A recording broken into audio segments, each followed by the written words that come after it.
ঈদের ছুটিতেও রাজধানীর বাজারে বেড়েছে সব ধরনের মাছের দাম। বিশেষ করে ইলিশ, চিংড়ি সহ বড় মাছের দামে আগুন। ঊর্ধ্বমুখী সব রকম সালাদের সবজির দামও অনেক। কোরবানির মাত্র 2 দিন বাকি থাকলেও বাড়তি দামে বিক্রি হচ্ছে গরু, খাসির মাংস। তবে মশলার দামে দেখা গেছে ক্রেতা বিক্রেতার মিশ্র প্রতিক্রিয়া। বাজার ঘুরে আরও জানাচ্ছেন উষা ফেরদৌস। রাজধানীর বাজারে ঈদের ছুটির আমেজ থাকলেও ক্রেতার উপস্থিতি চোখে পড়ার মতো। উৎসব ঘিরে শেষ মুহূর্তের কেনাকাটায় ব্যস্ত নগরবাসী। থরে থরে সাজানো হরেক রকম সবজি, কিন্তু সালাদের সবজির দামে নাজেহাল ক্রেতা।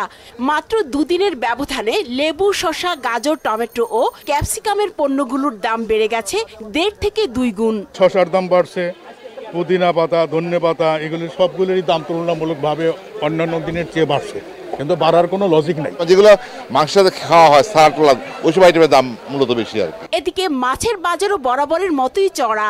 900 গ্রামের প্রতিটি ইলিশ বিক্রি হচ্ছে 2600 টাকায়। 1 কেজিতে গুনতে হচ্ছে 2 থেকে 2500 টাকা। ওয়ালটন আবারও মিলিনিয়ার অফারে ওয়ালটন ফ্রিজ কিনে আপনিও হয়ে যেতে পারেন মিলিয়নিয়ার। তারা লাস্ট দাম চাইছে কেজি হচ্ছে 2600 টাকা। আমি 2300 টাকা পর্যন্ত বলছি, বাট তারা রাজি হচ্ছে না আর কি এখনো পর্যন্ত। দাম দেখে খাওয়া বন্ধ করে দিয়েছিলাম, কিন্তু আমার মেহমান আসছে এর জন্য আজকে কিনতে হচ্ছে। আনবিলিভেবল। আমার প্রায় 1 কেজি ওজনের ইলিশ মাছ বা একটু কমও হবে 2500 টাকা দাম। ঈদের সময় যেটা বলতেছেন যে দাম কমে যাবে, অ্যাকচুয়ালি তা হয় নাই, কিছুটা বেশি আছে। খাসির মাংস বিক্রি হচ্ছে 1200 থেকে 1300 টাকায়, আর গরুর মাংসের কেজি 800 টাকা। অন্য তুলনায় দামটা একটু বেশি। এখন তো দাম বাড়তি প্রচুর গরুতে, বুঝছেন না? একটা গরু হাসিলে আমরা 5000-6000 টাকা বেশি করে আমদাছি। অন্যদিকে ঈদুল আজহা ঘিরে মশলার বাজারে এক ধরনের উত্তাপ থাকলেও দাম নিয়ে ক্রেতা বিক্রেতার মিশ্র প্রতিক্রিয়া লক্ষ্য করা গেছে।